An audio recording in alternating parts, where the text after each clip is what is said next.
Hi everyone, it's Rax bringing you the Poison Scythe Necromancer. If you watched my tier list that I released yesterday, I made the claim that I think this build is going to be able to clear up to at least GR 145 solo next season, and it's also good enough to trash clear 150s, so if the Witch Doctor continues to get nerfed, this might actually replace it as the best trash clearer in the game. Let's go through and see how this build works. First of all, let's understand what has changed in Season 21 that makes this build so good. Haunted Visions, Simulacrum now drains 1% of our health instead of 5, so that's better. And they last forever. That is going to be critical for this build. And also, they can duplicate Grim Scythe instead of Skeletal Mage. Again, that's going to be massive damage for this build. One other thing that they have changed, Simulacrum. The Simulacrums will now warp to a player if they begin to move too far away. This is exactly what we need. We need them to be by us. We need to have control over them. There is an element of skill with it, but as you play with it a little bit, it doesn't become too bad. Blizzard did a good job of designing them to teleport with you so you can use them effectively. Now back to the build. This is a Legacy of Dreams build. As long as we don't have any set bonuses, our damage dealt is going to be increased by 750% for every Ancient and Primal Ancient, and our damage reduction is going to go down by 4%. So what it means is we're going to take no set items, or at least no set bonuses, and then we're going to try to have everything Ancient or Primal Ancient to get massive damage and massive damage reduction. For the weapon, we want Trag'Oul's Corroded Fang. The Cursed Scythe rune for Grim Scythe has a 100% chance to apply a curse, and we're going to deal 200% increased damage to all cursed enemies. That makes sense, because we're going to be swinging our scythe all the time. For the itemization for this build, the cool thing is you don't need any cooldown, because we're going to cast our sim, and it's going to last forever. So unless we die, we're going to be perfectly fine. So we want the normal things you think of, crit, attack speed, things like that. Everything except cooldown. So on the Fang, we want 10% damage, attack speed, and area damage. And of course, we'll sock it with the Emerald for more crit hit damage. And we'll augment the entire character with Intelligence, again for more damage. For the offhand, we want Ledger's Disdain. For a lot of Necro builds, it actually doesn't matter what offhand you take. That is not the case for this build. It must be a Ledger's Disdain, because Grim Scythe is going to deal an additional 80% damage for every point of essence it restores. So you may be wondering, wait a minute, if we're generating with our Scythe, aren't we going to be at full essence all the time? Do we still get value out of this? I was talking to Mr. SVR, the mechanics god of Diablo 3, and he said that Simulacrums ignore this and will always get the bonus, so that's why we want Ledger's Disdain. Int, crit, area damage, and Grim Scythe are the roles that we're looking for. For the boots, we want Ice Climbers. Or if you want, you can also get Illusory Boots, but Illusory Boots are harder because they only come in bounties. And Ice Climbers have an additional stat that they roll. So Ice Climbers would not only be easier to find, but they're also just better. Int, Vite, All Resistant Armor is what we want, and we take the Ice Climbers because it makes us immune to Immobilize effects, which will let us take Stone Gauntlets. For the pants, we want Depth Diggers. Primary skills that generate resource deal 100% increased damage. That, of course, is going to be Grim Scythe. Int, Armor, and Grim Scythe is what we're looking for, and we're going to be socketing the armor with rubies or emeralds so we can get armor to stay alive. For the first ring, we will take Crispin's Sentence, which, of course, is in every damage-dealing Necro build ever. Crit, area damage is what we're looking for, and what Crispin's Sentence does, we're going to deal 100% increased damage against slowed enemies, or 300% increased damage against enemies impaired by any other effect. So what we're going to do is we're going to use our Bone Armor Dislocation, which is going to stun during our poison cycle of Convention of the Elements to get the triple bonus from Crispin's Sentence and just destroy everything. For the other ring, we will take Convention of the Elements. We're going to get 200% increased damage on our poison cycle, which is when we'll stun and activate our Crispin Sentence and get everything down. Crit area damage is what we're looking for, and we'll take Bane of the Stricken in solo to build up the stack so we can kill the Guardian. For the belt, we want Daintiest Binding. We get 50% damage reduction where there's an enemy afflicted by our curses. Our Grim Scythe applies Curse. Everything's going to be cursed. It's a free 50% damage reduction. Intelligence, life, armor, and Grim Scythe is what we're after. For the gloves, we want Stone Gauntlets. It's going to give us a massive, massive armor buff. And there's a lot of bad stuff there, but the bad stuff doesn't affect us because we have Ice Climbers, which makes us immune to it. So forget the bad stuff. We just get massive, massive armor. It's probably the best survivability item maybe in the entire game. The Dream Stone Gauntlets would be the quads, attack speed, crit, and area damage. And I get asked this all the time. Rax, I can never find Stone Gauntlets. Stone Gauntlets really only drop on strength classes, Barb or Crusader. So if you're looking for a pair, you're going to need to either farm on one of those characters or gamble on it. And once you get it, you might have to use some bounty mats to reroll it. For the shoulders can pretty much be anything good. It could even be a set item, as long as you don't have any set bonuses. But the best in slot would be Pauldrons of the Skeleton King, because they're going to give you a chance to cheat death, 25% chance just to survive when you die, so that's nice. Int, Vit, area damage, and armor is what we're looking for. On the helmet, you might be saying, Rax, you made a mistake. You don't have a socket in your helmet.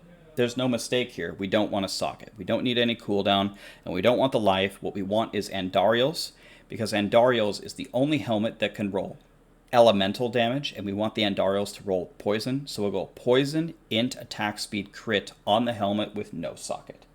For the chest armor, we have Aquila.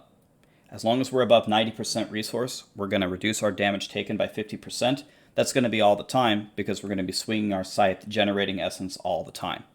Int, armor, and reduced damage from elites would be ideal. Again, socketing with the rubies or the emeralds for the armor for survivability. For the amulet, we will take Flavor of Time, poison, crit, cooldown. Rax, why do you have cooldown on your Flavor of Time? Well, because it always rolls with cooldown or movement speed, and the cooldown is probably better than 12 movement speed. And for the socket, we will take Simplicity Strength. It's going to increase the damage of our primary skills by 100%. That, of course, is our Grim Scythe. And our hits with our primary abilities are going to heal us for 4% of our health. And finally, for the bracers, we will take Nemesis.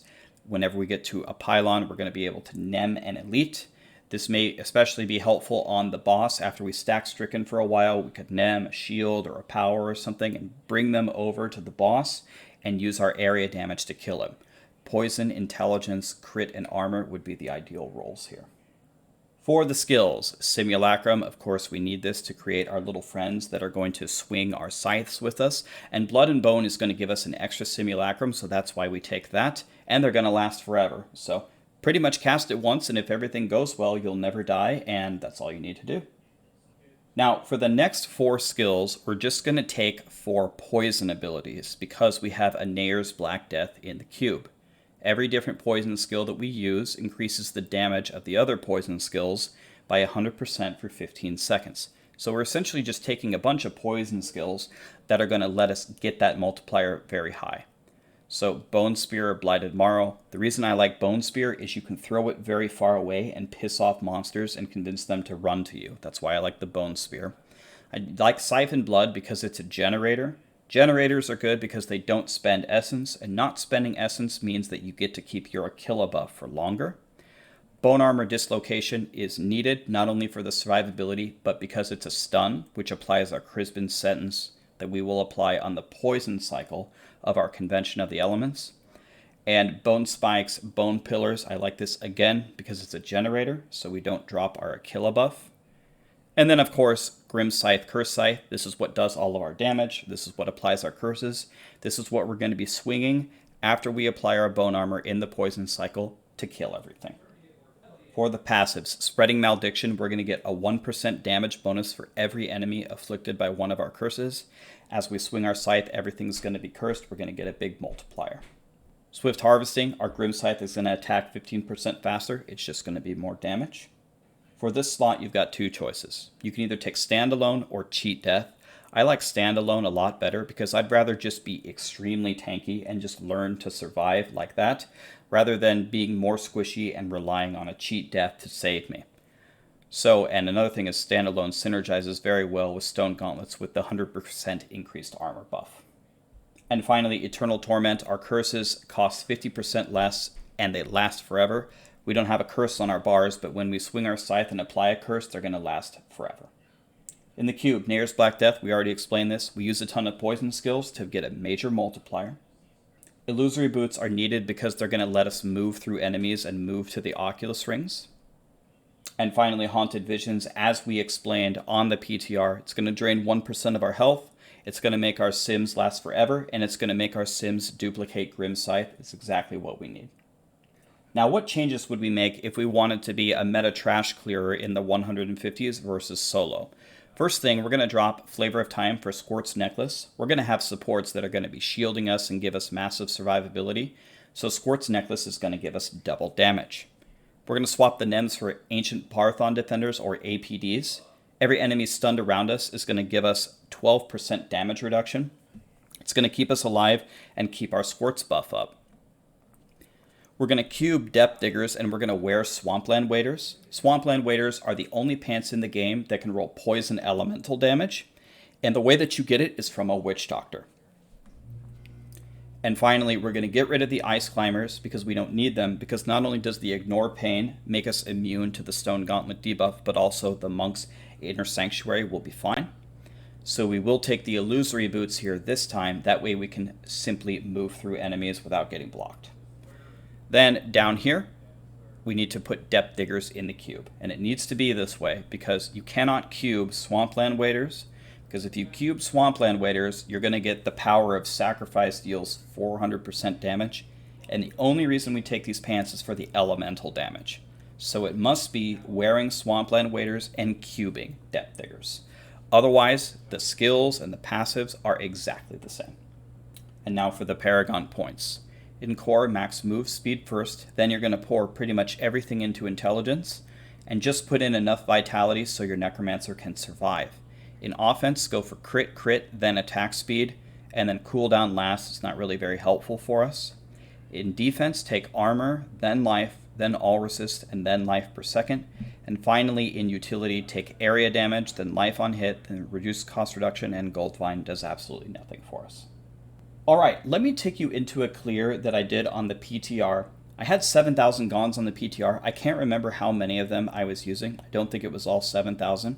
But I'll show you a GR 125 that I did. It was on the first key, and you're just going to see how easy this is. All you do is run around and swing your scythe, and everything dies. Looks pretty good. Alright everyone, let's see this build in action. So this is the first key I plugged in solo 125 just to give it a shot. So I didn't really know what I was doing, but I was just, going to give it a shot here. And, oh, I just randomly swing my scythe and everything dies? Oh, well, that was easy. Now, but one thing you're going to see here in this footage is this build is super tanky and it's pretty easy to play. Now, I was trying command skeletons here. There's two reasons why I don't like command skeletons and why I chose to switch it in the guide. The first is if you leave your skeletons up, the monsters like to hit them, which is really wasting my time. I need them to run to me and my Templar. And the other reason is that the skeletons cost essence, and that's going to make your Aquila buff down sometimes. And also, I guess a third reason is it's going to nerf your standalone passive a little bit when they're alive. So put all that together, and I just don't use the skeletons. Oh, I guess I'll just one-shot that yellow or kill him in 2 hits, whatever that was. That was the easiest thing in my life. So pretty much all I'm doing here is I'm just moving around, and it's kind of hard to see with all of the stuff going on, but you cast Simulacrum at the beginning of the rift, and then as you can see, you see when I throw my spears, you see 2 other ones. There's 2 other Simulacrums with me that are kind of following me around and teleporting with me that are casting the skills that I am. One thing that I was wondering is how can I tell if my Simulacrums are still alive and if I need to resummon them? And one way you can do it is go to the edge of your screen and throw a Bone Spear. And if you see 3 Bone Spears being thrown, then obviously they're all alive. And if you don't, then some of them are dead and you may need to resummon them in case they get hit by like a massive Dark Berserker Slam or something like that. But pretty much all I'm doing is rotating through my poison skills. My bone spikes, my spear, my skeletons, and then right before poison hits, I want to activate my bone armor, because that's going to stun them during poison, and then swing the scythe, and hopefully there will be a lot of monsters around to proc area damage. That's really all it is. So we run forward here. There's poison. We're swinging. Everything is dying. So here we go. We've got 2 elites here. Here's physical. I'm casting all of my poison skills. Stun and swing. And you can see just swinging here, it's just doing so much damage. I could do so much higher than a 125. This isn't even a good rift. And we're already pretty much double the bar. We jump into this Oculus ring, we start swinging on this bat, we aren't even getting good area damage here, and they're all destroyed.